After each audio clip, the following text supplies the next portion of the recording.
Inilunsad ng Budget Department ang Uplift Microsite para mamonitor ang tugon ng gobyerno sa krisis sa langis.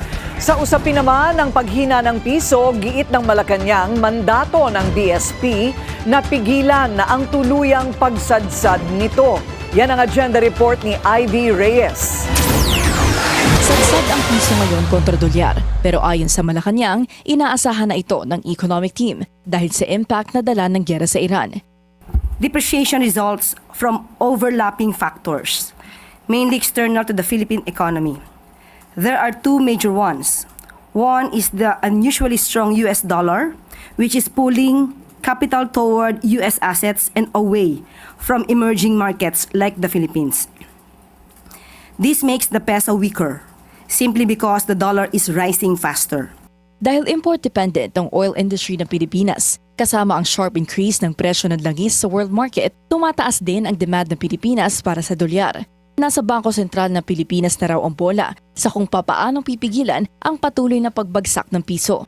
Inilunsad naman ng Department of Budget and Management ang Uplift Microsite kung saan makikita ang lahat ng impormasyon tungkol sa subsidiyang ipinamamahagi ng pamahalaan sa gitna ng krisis.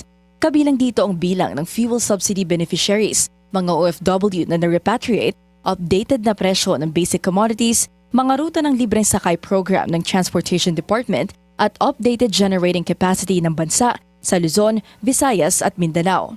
Bilang tugon sa laganap na fake news, binuo raw ang website para makita ng tao kung saan napupunta ang pondo ng bayan. Halimbawa, makikita rito ang budget allocation ng isang implementing agency gaya ng DSWD at kung magkano na ang nagagastos.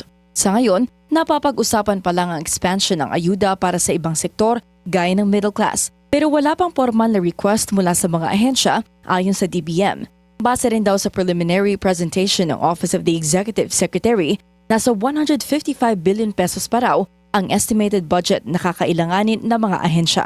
Para sa agenda, Ivy Reyes, Billionaire News Channel. Manatiling nakatutok sa Bilyonaryo News Channel. Sumubaybay sa aming social media accounts at mag-subscribe sa aming YouTube channel para sa mga bago at eksklusibong balita.